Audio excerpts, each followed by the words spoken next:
Right, folks, here we go again. Cheltenham Festival preview day 2, boys. Looking forward to another video. As always. Oh, yeah.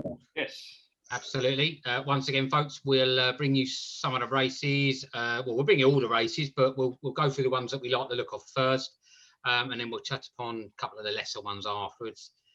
We'll get a selection from all the boys as we go along, and we'll see who likes who in what race. So then, lads, without further ado, let's get cracking. The Ballymore novices, Grade 1, first race, opening race of the day. Anyone want to jump feet first in for us? Go on, I'll go. Brave Man's Game, I like the look of in this. For Nichols, to be honest, don't get me wrong, I know the Irish are going to come over with this one because they got that. Is it Bob Ollinger? It looks like it, yeah, according to the cards. Who's in there? And Gallard, is it Gallard du Mensil for Mullins? That's right, yeah. I think they currently hold the top 2 in the betting, which they're going to with the form that the horses are in. I think both of them come in off the back of 2 wins, so going to be difficult to beat. But Brave Man's Game for me seems like could really, out the English side of things, put it to them. It's a horse that's what had the last 4 runs since the start of the jump season, i.e. last October, has won 3 of the 4, coming second, only to Soaring Glory, who won today for John Joe O'Neill in the Betfair Hurdle at Newbury. And he won that comfortably, by the way. That was impressive. But Brave Man's Game only beaten close lengths by that sort of horse. Seems fantastic for it. Thanks to former. Again, I feel may have to sharpen up over the hurdles to compete with the likes of Bob Ollinger. But the form is there. It is a class horse. It will be difficult to see him out of the frame. It is, again, just for me a case of if that jumping can be a little bit slicker, so quicker over the hurdles, I think 100% will be banging there. But the other 2 look very, very decent to come up against, if I'm honest. Also, he ran really well at Musselburgh, didn't he, Sean? Did very well at Musselburgh. Like I say, three wins out of the 4 runs of late, or 2020, 2021. And they've been the 3 wins were impressive. The only blemish on his record is against a horse who, again, has gone on to win the Betfair Hurdle today at Newbury and win it well. Yeah. If you look into form, you have to take that into account, even though the other 2 are coming into it very strong as well. Yeah. Fair enough. Very good. Jamie? Yeah, I've been looking in the field and I've gone for a sort of a dark horse, a bit of a small trainer. I can't remember his name, but I've gone for looking at the Drill Deal each way. I've been looking in the field. He won really well. He's been I've been really impressed with him. Looking at an each way selection, that's for him. He's gone up the handicap really well. He's been winning like 6 lengths, 7 lengths, 9 lengths, and he's going rocketing up the handicap. And his latest win was in the Moscow Fly Hurdle, graded 1. So if he goes to Cheltenham with good ground, he's got form as well. If Cheltenham goes good ground, because he won on a handicap, winning by 6.5 lengths, and he beat another Willie Mullins horse, and that was one of the Dooley's horses that he beat, and he beat that really, really well. So he's no muck. He can do the business. But he's quite he goes like 2.5 miles, and he can go further. So 2 miles 5 will be like quite well. And I had a look, and he was like, 14-1 for non-runner no bet, which is quite a good bet in my eyes. With others, I think Bob Ollinger is like £7 better than Deal, and he could be a strong contender, so he could be in the mix. And also, there was Gentleman's Main's Game, but I'm hoping he might go for the Albert Bartlett.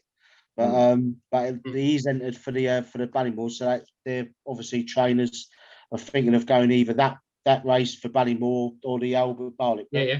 But looking at the field, I'm just want to try and get some each way value, and then obviously with the drill deal. Okay, fair enough. Well, I'm going to follow you on then, because I've got a lovely each way price for you. 66 to 1. And that is Enemy Coast Ahead, trained by Ollie Murphy, in the colours of World's End and that, and all those ones. Oh yeah. Won its last 3, all around 2 mile free, so that's probably a slight upping trip, but not a hell of a lot of difference. Won its last race, but it was only a class 4, won by 20 lengths. Beat another one in the same silks as Emiton. So yeah, I just looked at it and thought, well, might get completely found out. Who knows? But I agree with what Sean's saying. I mean, it's hard to look, looking at how well some of the top of the market have gone. It is difficult, but I just thought, that's a huge price for a bit of a punt. You know what I mean? And that's what the sport's all about. Yeah, exactly. So for me, I just take a bit of a gamble that maybe that horse is much better than the quality he's been running in. Like you say, won by 20 lengths last time. So it clearly is better than class 4. Or so it would seem. It's how it goes on. Yeah, exactly. Yeah, you know what I mean? Like I say, could be complete wild stab in the dark, want for a better word. But as you say, this talks about having a punt now and then, isn't it? You know what I mean? Yeah, so definitely. I just thought a huge prize. You get, you might even get a bit of decent each way money out, as you say, Jamie. So especially with like any bookies might do 5 or 6 places. Exactly. Yeah. Aidan Heskin's been booked for the last 3 rides, won all 3 on it. Came second on his other race. So out of the 4 races he's ridden that horse, he's won 3 of them. So just a big price at the moment. I just thought it might be worth a little bit of each way money on that, Yeah, I agree. Okay. Marky, who do you like there, mate? Anyone? It's just a good opening race. They've got to mention Willie Mullins, Galliard de Mesnil, a current 100 to 30 favourite. But I'm siding with Sean for Paul Nicholls' Brave Man's Game. Okay. Wind surgery back in June last year, and that just seemed to kick this horse on in the right direction. It's had 3 very comfortable victories.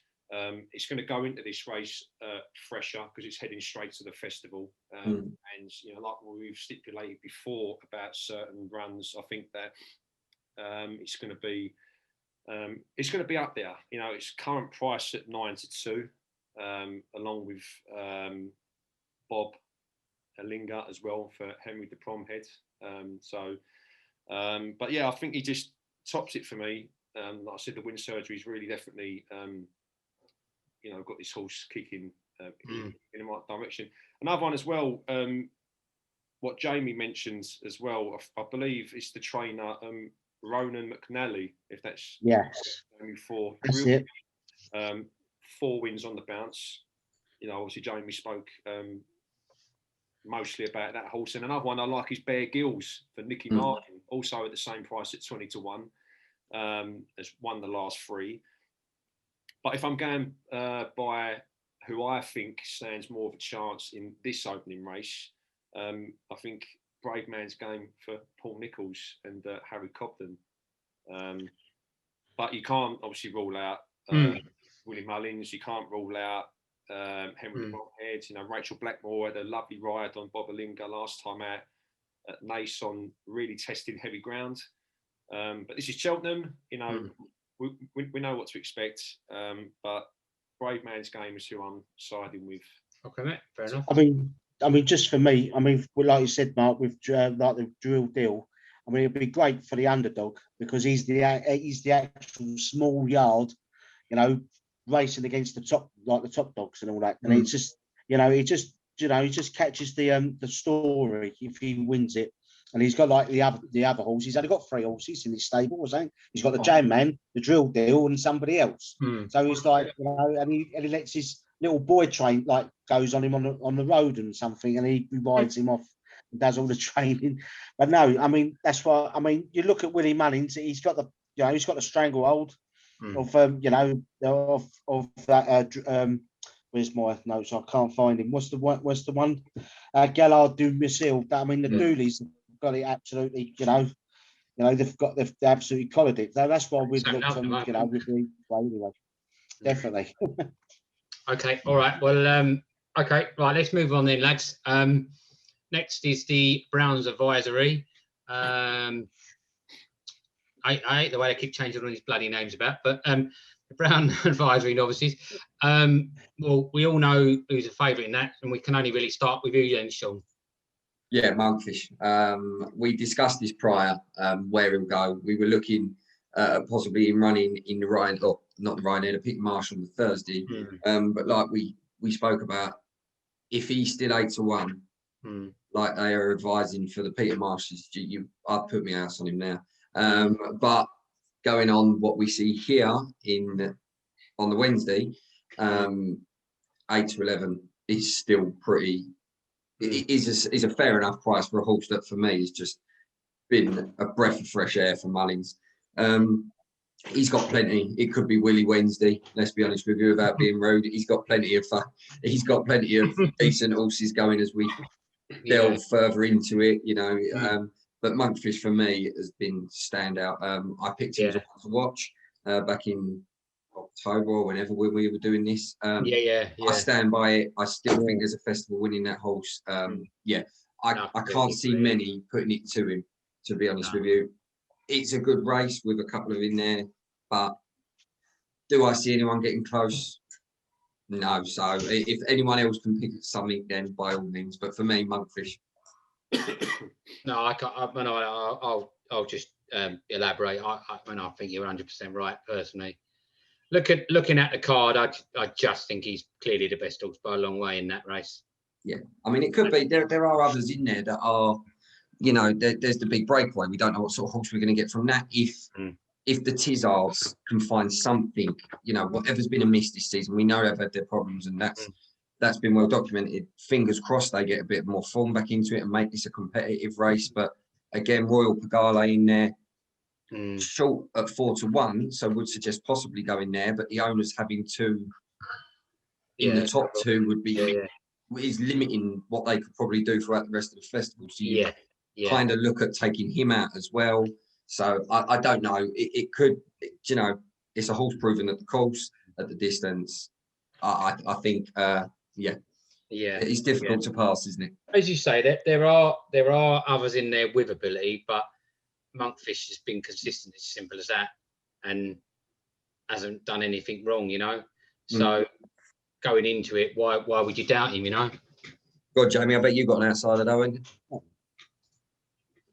Oh, yeah. Let me just. The first choice is Monkfish. I mean, don't get me wrong. We all say he's been impressed so much through the season, and he hasn't had any hiccups, haven't had any setbacks or anything. He's done really well this year, this season, and he's just been jumping like from fence to fence. But I have had a look, and I've done Monkfish and me lucky 15s and me whatever. But I've looked with on the field, and I'm hoping he might run, and it's an each way 20-1, pencil full of lead. So I'm looking through the market and my each way from it. So he won really well on the Florida Pell. Oh, have we lost Jamie there? Novice chart. No, he's still there. And a way to or in midfield, or he can come from behind. And also he put away latest expedition jumping in through behind him, and he beat him on the home straight, and he jumped really well the last 3 fences on the home straight, and he beat him by 7 lengths. So that's a good, I think, pencil full of red is as well as latest expedition. He's a good horse. He's no mug. But on the last outing, I would put a line through it. So I think he didn't have when I looked at the his form, he didn't have a big long break because he had one on the he ran on the 26th, I think, on Boxing Day. Mhm. Then he ran, I think it was like the first week or the second week in January, and it wasn't a sort of a big break, and you could tell he was a little bit tired. Mm. He jumped his fences, and he just at the end it just petered out. So I would put a line through that, but he you know, he didn't really jump well. He went, you know, didn't No. stop. He carried on through the pen full of lead. He's still going now, isn't he? Just in the he's got enough, and hopefully might give him a bit of a race for Monkfish. So 20-1 for me for Pencil Full of Lead. Okay, mate. We lost you a little bit there on the old video, but I think Pencil Full of Lead is trained by Gordon Elliott, so hopefully he might, you know, another tussle with Willie Mullins and all that. So yeah, so 20-1 for me for Pencil Full of Lead. Okay, mate. Mark. Yeah, one that Sean reiterated. Couple for Team Tizard. Obviously the big breakaway, as he mentioned. But, you know, like I said, Colin Tizard's not really had the greatest of seasons. You know, big breakaway. It was fourth in the Ballymore last year. You know, it's not really been impressive since then. You know, like I said, if it can get its jumping right, it, you know, could have a reasonable race. Another one of my favourites, Fiddler on the Roof, which, you know, since being very disappointing in the Supreme last year, since switching to the larger obstacles, he's had 1 win and 4 seconds. But look, if we're talking about a race with a definite banker for me, Monkfish is that horse. You know, it won.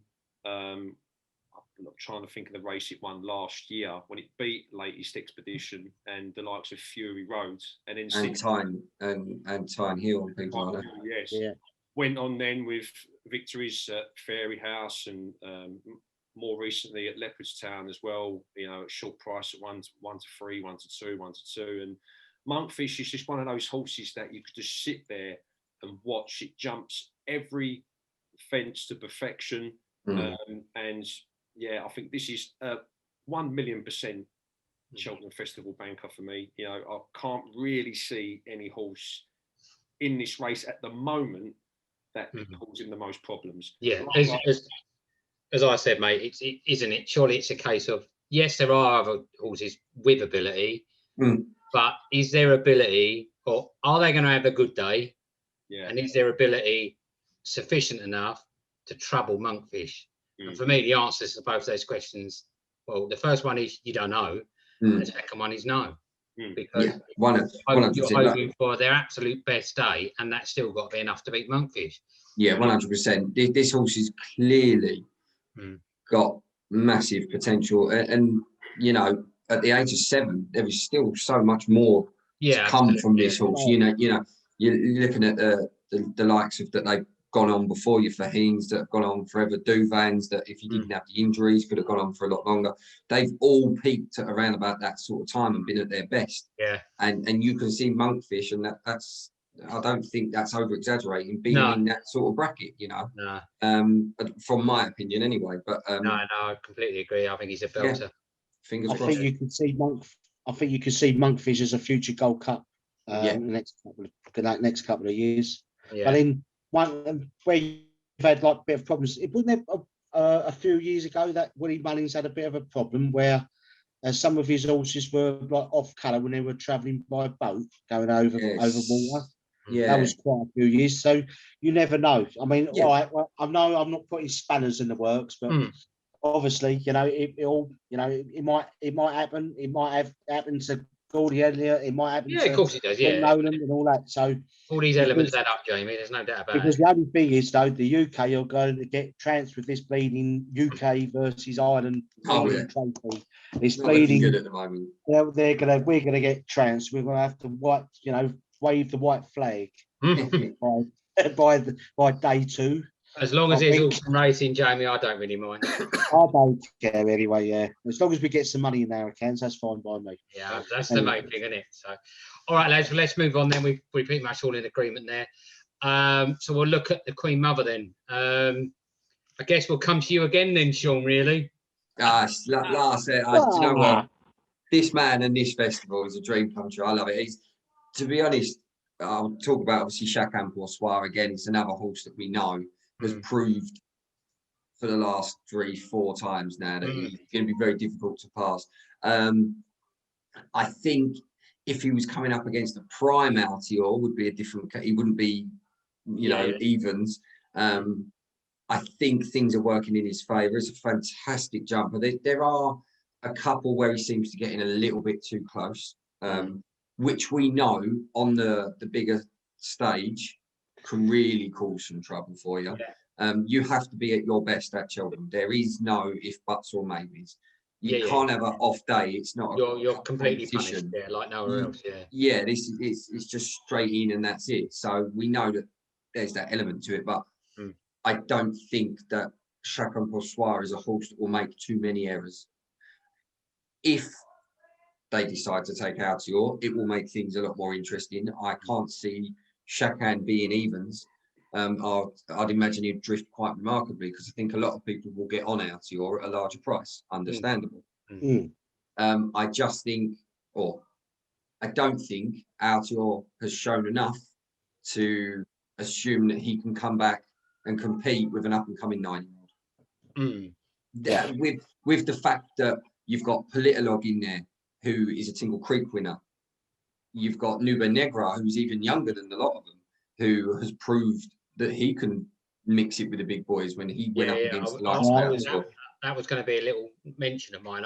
I'm agreeing with you again, so I'm cutting you off a bit. Yeah, no, that's fine. I mean, if you were to run down the list now, you could see any of the protagonists in that race can really have a good go. First flow, put the kettle on. You got an Arkle winner. You got So Royale, who won today again, who beat Champ. Okay, it just seems to me that it's a sort of race Nube Negra would spoil the fun for everybody. Yeah, exactly. You know what I mean? It does seem to be a bit like that, doesn't he? He seems to 100%. He seems to be the one on the outside, and then sort of goes, "Well, hang on a minute, you didn't forget about me, did you?" Do you know what I mean? 100%. I mean, Chacun for me, you know what I'm like, and again, I know it's boring and it's aiming for the favourites, and it won't be the last one I say tonight.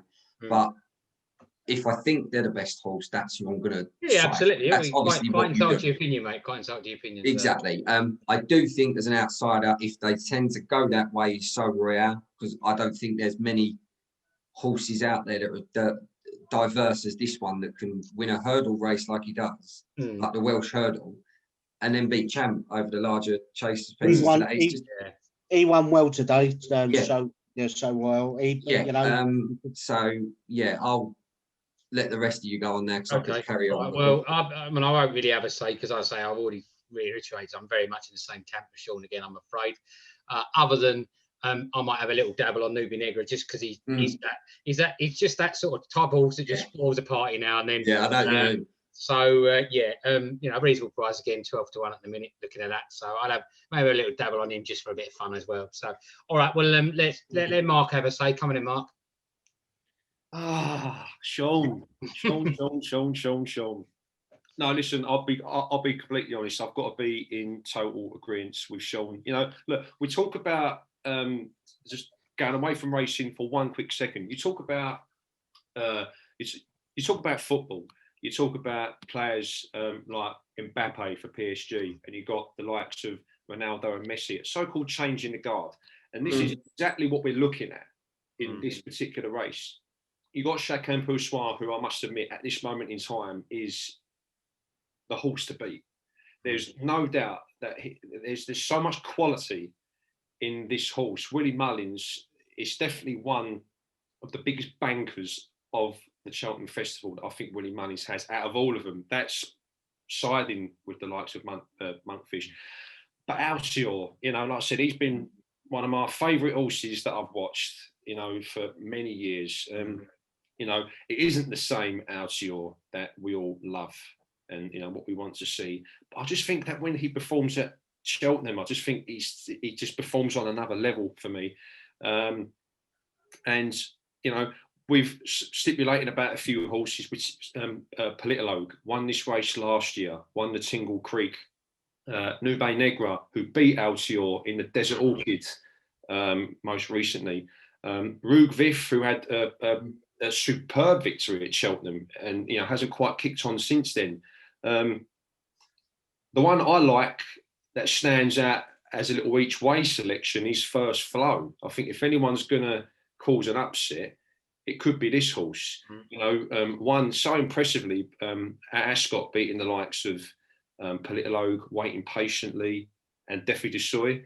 Yeah, it's a good race. Yeah, you know, that was a fantastic race. But I am going with my heart more than anything in this race, and I'm siding with Altior.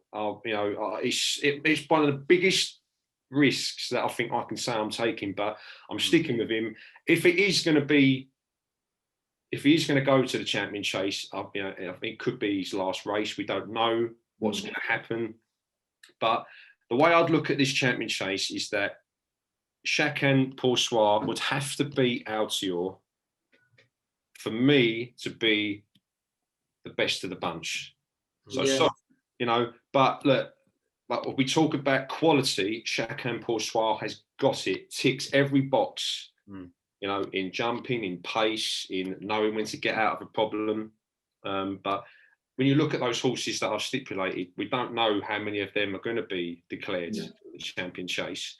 But Chacun against Altior would be an absolutely amazing fight up the hill, as we know. Altior, my boy, is one I'm siding with. Okay, mate. So mate. He's been a wonderful servant to the sport, so we can't blame him. Yes, absolutely. Okay, then, Jamie, go on, give us a shout who you like, mate. Right.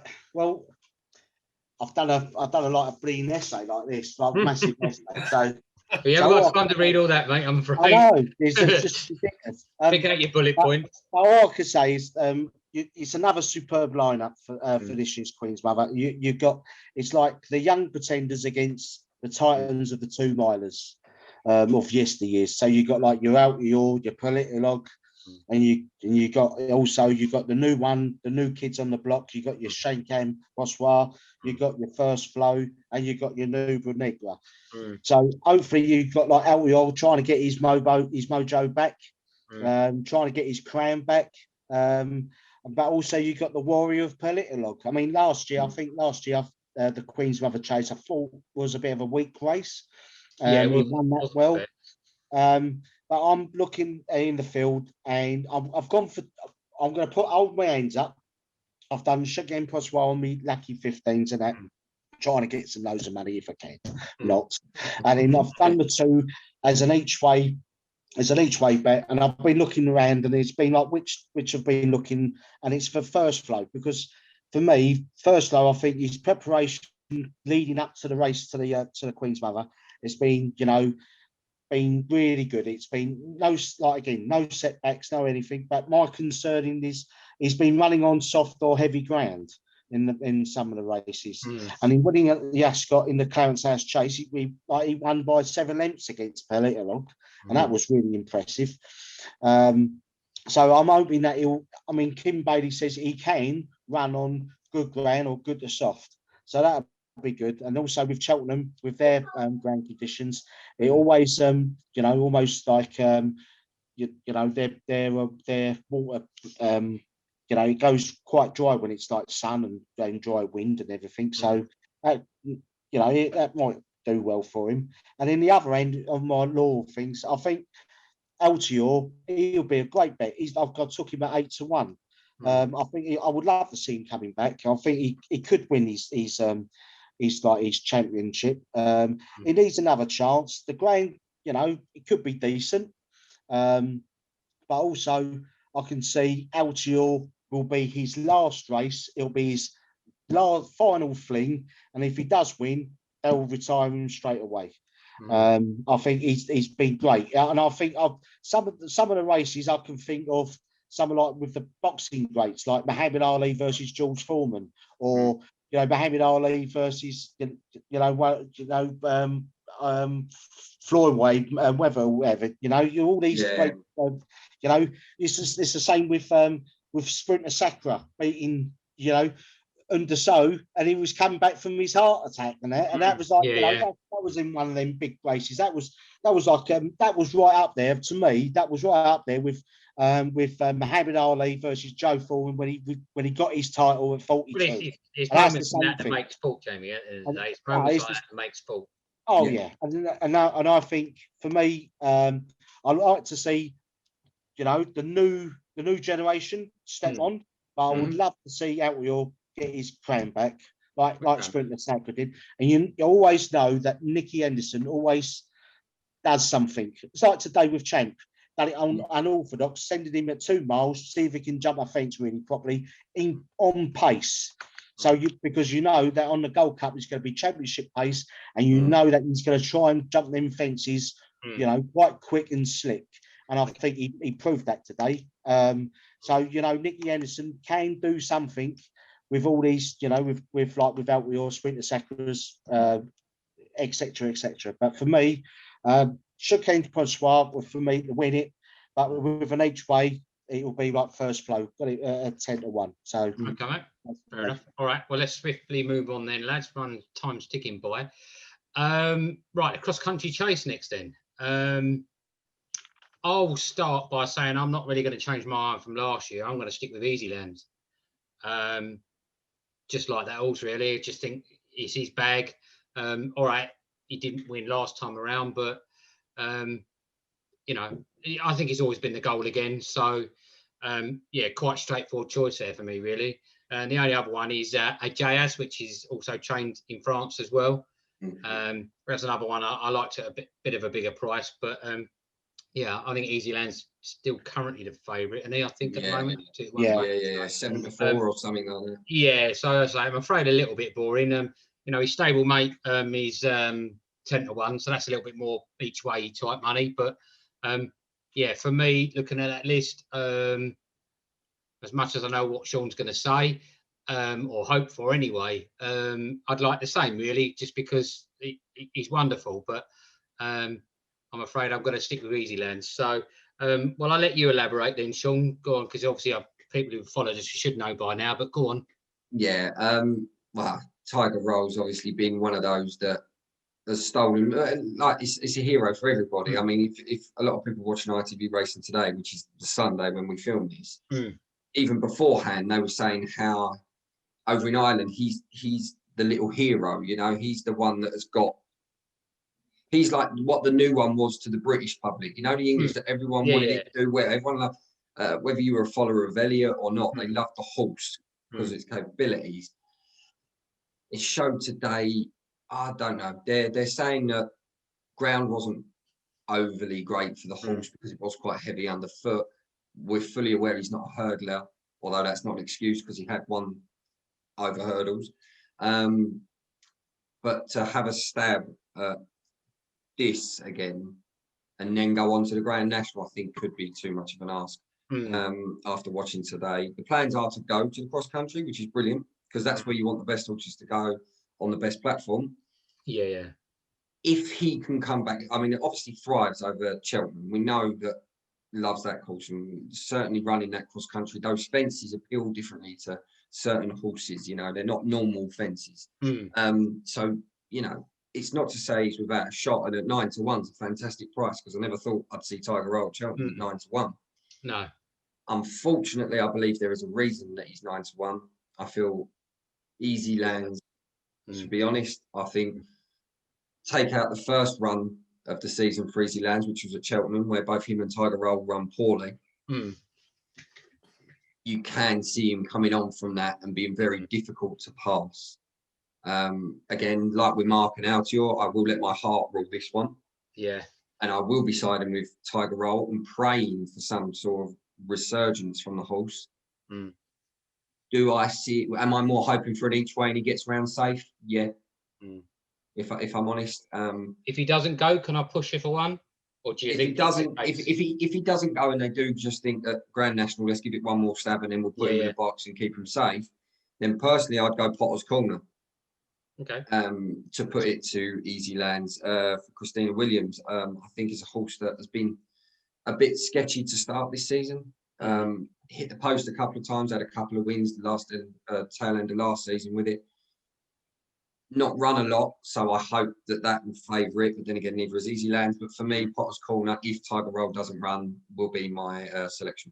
Okay, all right, fair enough. Jamie? I had a little quick look. I could see always the French always do well with cross country, and they, they're always with, and especially with David David Cotton, who I follow on Twitter, and he does quite well with his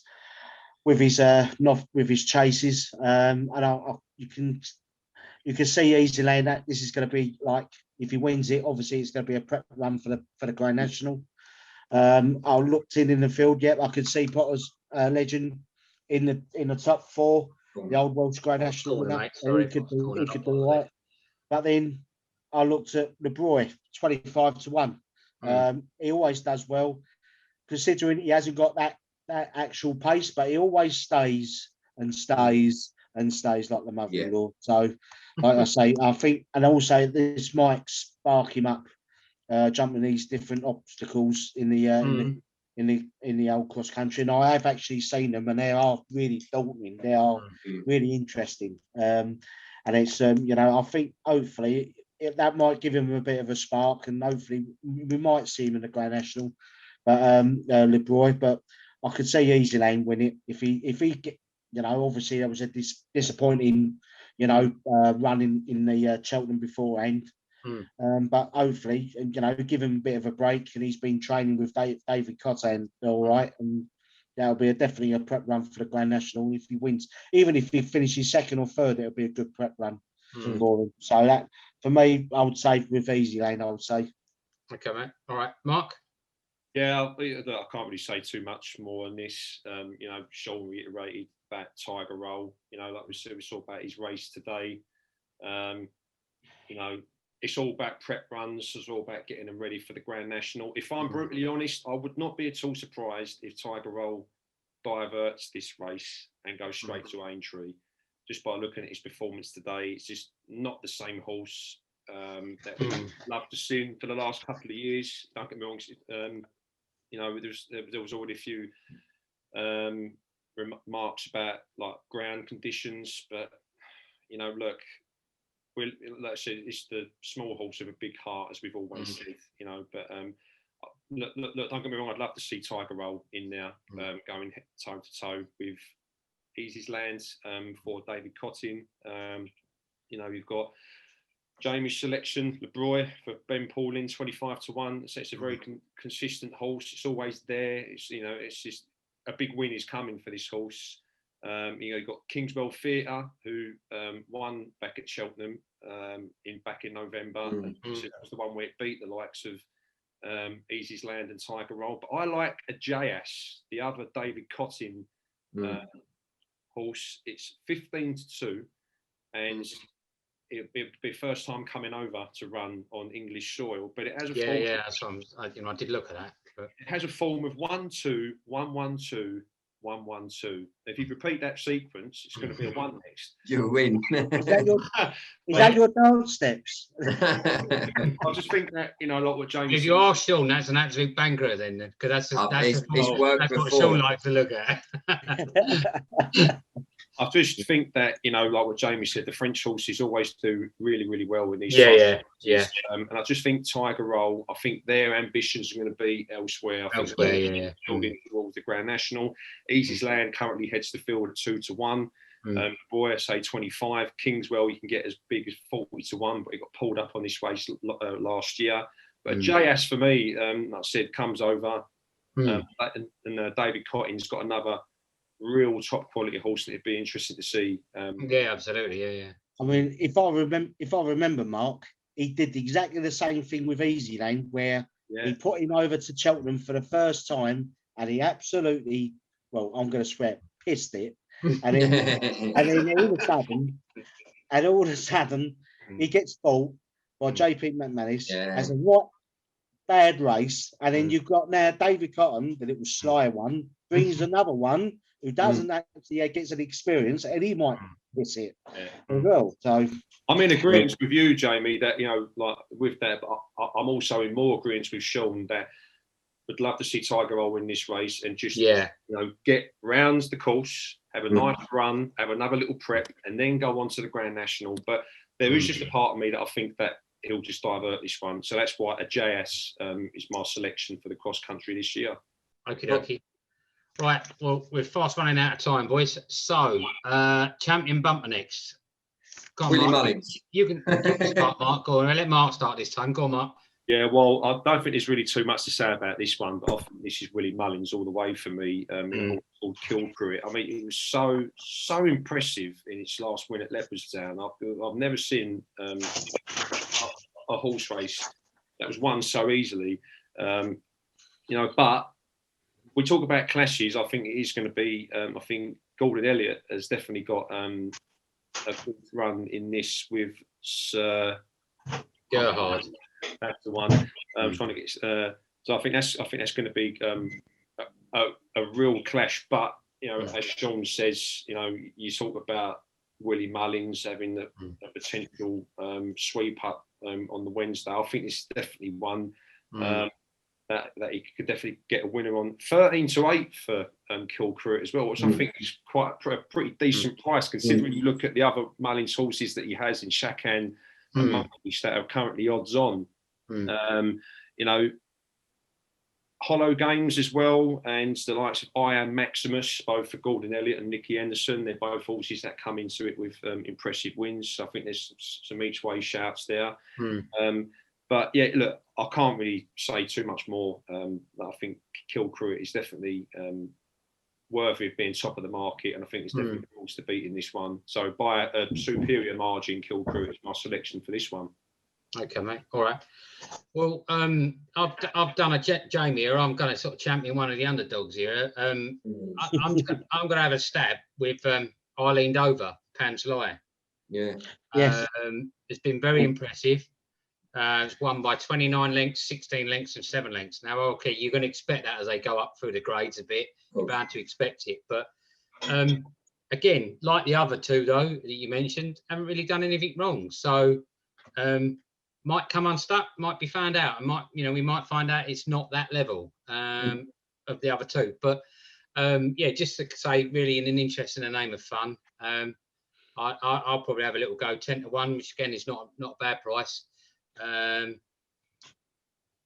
you rightly say, Chacun Pour Soi, you know how well it went. You know what I mean? Be difficult to to topple it, but you know. Eileen Dover's won 3 from 3, so what more can you say at the end of the day? You know, like I say, it might not be, might get found out, might not be the same sort of quality, might be a bridge too far, as the old saying goes. But yeah, for me, I'll have a little dabble on Eileen Dover. So, what about you then, Jamie? Well, I've had a quick look, and all I can say is what's the seeing, what's the believing with Chacun Pour Soi. The only thing is, it's just like, yeah, that was very, very, very impressive, and I backed it straight away. And I've got a funny feeling. I think the Gordon and Sir Galahad could have a mention here. I think that was really impressive. I think that was his second run, Chacun Pour Soi, and that was just on the bridle. And that was just ridiculous. And the way he was just looking around, and then just, you know, it's going to be totally different on Cheltenham because of the old hustle and bustle and hullabaloo. On the old, you know, you get your unexposed bumpers and you got your Envoy Allen and not Envoy Allen, Eileen and things like that. So I've had a look at Chacun Pour Soi, and the other one, which was a big price, and I had to ask you because that was I think it finished 5th, and it might improve. Was Take T 40-1. Yeah. So we might do that from like an each way, but Chacun Pour Soi, as for me, but. Keep an eye out for Sir Galahad. If that price starts to go down, you know it's gonna, that might be winning. Fair enough, Shawnee. Yeah, well, it's Mullins again for me. I don't overly like picking a whole day full of almost favourites because depending on how people view how you do things, there's no value in it. I don't care. We're not tipsters. You're asking for who I feel will win, the best horse in that race. I would side with Willie Mullins again. I think Chacun a fantastic little purchase from Willie Mullins there. I think it's difficult. As impressive as that last race was, and like we all saw, once he came round the bend, I mean, it was almost alarming how good he seemed. Now, I'm not saying that's how good he actually is, because like Jamie alluded to, and like you said, Glenn, and we've said in the past, this is Cheltenham. This is where the best of the best come. He will not go against what he came up against in that last race. No. As impressive as it was, and you have to beat what's in front of you. Yeah, well, that's all you can do, as you say, yeah. Exactly. But what's in front of him this time is the likes of Sir Gerhard and Eileen Dover, and horses like that who are proven, who have got wins to their name, very good wins to their name.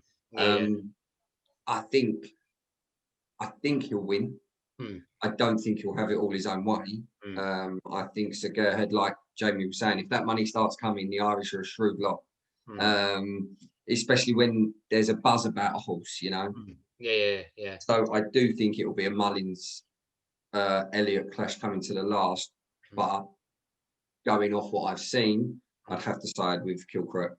Okay, fair enough. I mean, if Eileen does run does not run in that bumper, she'll definitely win the Aintree one. Yeah, definitely, hands down. Yeah, like you say, there's a lot that will sidestep the festival altogether and aim straight for Aintree, which is smarter placement for them. But yeah. Okay, all right. Well, that brings us to the last two then that we've sort of skipped over then, as we always find with everyday lads. The two with the normally humongous fields to choose from. The first one being the Coral Cup. You know, again, as you say, Sean, they're normally such big fields, and it's who's going to be in what, you know what I mean? And it's very difficult to go. You know, I mean, I've just had a quick look, and you know, and I think another Mullins horse, and Golo's a decent horse as well. Big price. Yeah, at 20-1, I think that's a super price. You know, he's not going to be in the same category as your Chacuns or your Monkfish, but I still think he's got a decent amount to offer. I just think at 20-1, that's a nice price for him.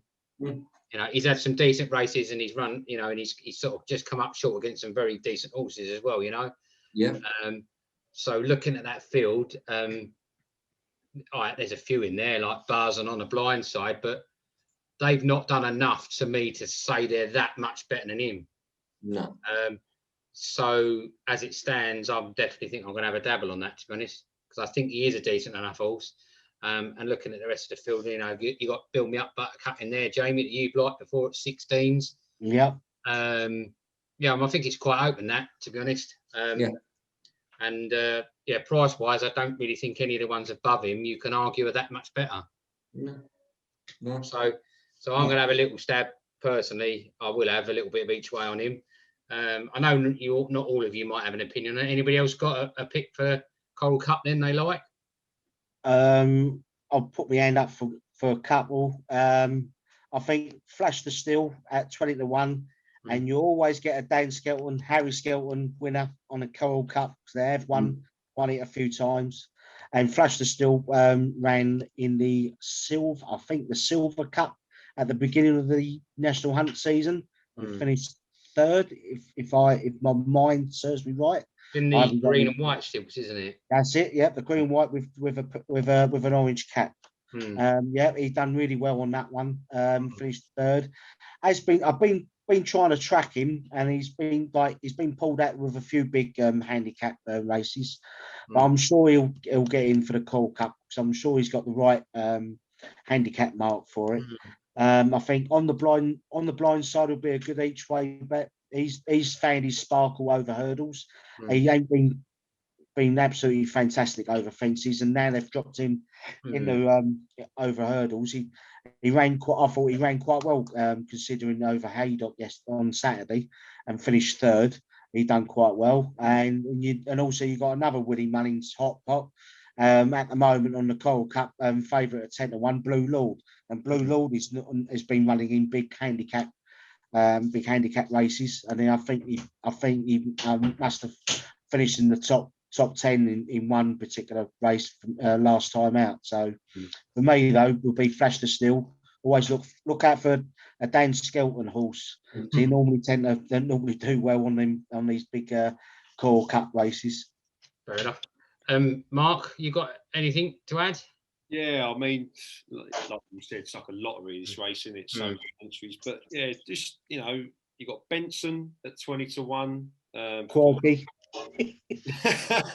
For Dr. Richard Newlands, you know, it was fourth last time. Ascot, you know, to Lightly Squeeze and Buzz, a couple of horses that's already been mentioned. It had three good wins before that. On the blind side, for Nicky Henderson, he's had a few decent wins. It is tricky, it really is, isn't it? Yeah, you got so Glenn. I'm not talking about you, but like, you know, it's not had wind surgery. He was pulled up on its latest race, but had a couple of good winners prior to that. Yeah, I still think there's more to come from him. Yeah. Another one for Paul Nichols, Eglinton de Suy. Hasn't really found form, but had a pretty decent run back at Cheltenham in December when I think it lost to the White Mouse. But the one I'm siding with more so is a 25-1 shot for Donald McCain, and that's Navajo Pass, who beat the returning Bouvedere. Yeah. And also come third most recently to Song for Someone and Goshen. You know, so you've got, you know, Goshen, who found absolutely its form from before and goes straight into the champion hurdle mix. Song for Someone, who's had some fantastic winners as of late that Jamie selected. But Navajo Pass, so just think, you know, for an each way selection, you know, it all dependent on the odds when the horses are declared. So 25 Navajo Pass, little each way dabble for me. Okay, mate, nice. Sean, you got anything to add really or not? Yeah, I mean, like I say, it's a minefield, isn't it, these sort of races when you get a field of 26. But I agree personally with Jamie, with On the Blind Side, has found a little bit of a sparkle over hurdles, seems to grind out nice, likes to get into a pocket and find a way out. But when he finds a way out, loves to really attack the fences and seems to just get better as races go. So On the Blind Side is, like I say, depending on declarations, On the Blind Side is one that kind of catches the eye. Yeah. All right, well, let's swiftly move on and try and wrap up then, because time's ticking by. The Grand Annual. Again, another one of them big fields. I know some of you lads are quite sweet on Sky Pirate. I will just have a little dabble first before anybody else says anything. 14-1, Wave of the Sea for me. A little bit of like heart overhead type things, you know what I mean? I think the horse is just one of them horses where it's got ability, but it just depends if you catch it on the right day. I've seen it win some very good races, and then I've seen it lose some poor races. So, I mean, I couldn't tell anyone in particular. I was going to say, we're not tipsters, so I wouldn't tell anyone to go and put their mortgage on it. You know, at 14s, it's going to win. But yeah, just one that I followed along a little bit. I thought maybe caught it on a good day. Maybe I thought it was a bit better than what it was. But I think it's just a little bit one of them. You know, on a good day it's very good, and on a bad day it's very poor. I think it's a bit one of those type horses, which we all know are extremely frustrating to follow. So I'll finish off by saying I'll have a little dabble at Wave of the Sea. You never know your luck. Well, obviously I know a couple of you want to maybe like Sky Pirate, so I'll let you decide who wants to take the baton up. Go on. I mean, like I think we were speaking. I think it was Jamie I was speaking to, like when we were speaking prior about Sky Pirate. We know it's a course and distance winner. We know it's run well at Cheltenham. We know it will more than likely handle what the ground will be like in 3 weeks' time. Again, we got to wait now. This is all conjecture to see who goes where. But if that's the race they choose, I see it being a winnable race for Sky Pirate. Okay, Matt, fair enough. Jamie, do you want to elaborate a bit? Yeah, I mean, you could see Sky Pirate ran in the Kingmaker in Warwick, and he was racing against All Mankind, and you could see that level between, you know, All Mankind, and you had the level of Sky Pirate. And I think it showed that Sky Pirate was a top handicap horse who will cope with the race in the Grand Annual, and he must be a good each way, even though he's like top of the betting. He'll be a good each way horse. What you're saying is you think it's a much more of a level playing field for him. Yes, definitely. And then I've looked for another one, and it's like, you know, I've done two, and the other one, and I don't think he'll go in the Arkle, and that's Galore with trained by Jamie Snowden. Yeah, good old time. I could answer that at 20 to 1. I think that's a nice price for him. I mean, he's an up and coming horse for the trainer, because he's had a few good horses, Jamie Snowden, and he's you know, he won really well at Wincanton, even though, you know, it was a very small field. It was only 3 runners, and he won by, you know, long distance by 22 lengths. But he jumped really well through the Wincanton fences, because them Wincanton fences, they do need jumping. And he was, you know, and he was very respected, and he was a respectable 3rd place Sandown last time, and in the Henry VIII, because he raced against All Mankind. And again, you see that level between All Mankind and Galore. And I thought Galore, you know, ran a really respectable race and finished well, finishing 3rd. And that given, you know, you could see that he can, you know, he can cope with that Grand Annual. I think the Arkle, he will just totally just, you know, he will not down. But you've got others in the race. You've got Front View, who's been winning, or who's been in big handicap races in Ireland, and then Iblo, who's trained by Venetia Williams. But he needs soft conditions, and I don't think you'll get soft conditions at Cheltenham. Not the way, you know, if we're having like spring-like conditions at the moment now. So I think for me, it'll be Sky Pirate and Galore each way. Okay, mate. All right then, Mark. Well, you get the honours of wrapping up today then, mate. Yeah, I've not really looked much at Sky Pirate, but Away with the Sea, like what you spoke about, Glenn, at 14s. I like Intucus, Joseph Patrick O'Brien. You know, I think it's a 14 to 1 consistent horse. It's you know, finished second 3 times in a row and in 2 fourths. It came 4th in the race that was won by Away with the Sea. But look out for Eldorado Allen, for Colin Tizard. You know, it was a bit disappointing last year at the festival. I think it finished something like second last, I think, out of a big field of like 24 runners. But it was second in its latest outing to the eventual winner, Shishkin. You know, there's no getting past that horse. But it had a really good run back in November, back at Cheltenham. It's a little bit of an up and down horse, like with its runs and its performances. But I think that second, most recently at Doncaster, I think it comes in 25 to 1 at the moment. I said until declarations are made, and it'll be a little each way double for me, Eldorado Allen. Okay, all right. Well, there we go, lads. That's day 2 wrapped up. Selections from each of us. It does seem like Willie Mullins could have a very good day on the second day. As you say, Sean, it's not always great when you sort of find yourself picking winners, but or favourites, sorry, should I say? But if that's what you think's going to win, then you've got to go with what what your gut tells you. You know. Yeah. It's the same. It's the same with anything, though, isn't it, Glenn? I mean, all right, odds-wise, when you're putting money down, it's not great when everyone's shouting about these evens favourites, but you don't go to a World Cup and hope Iran win.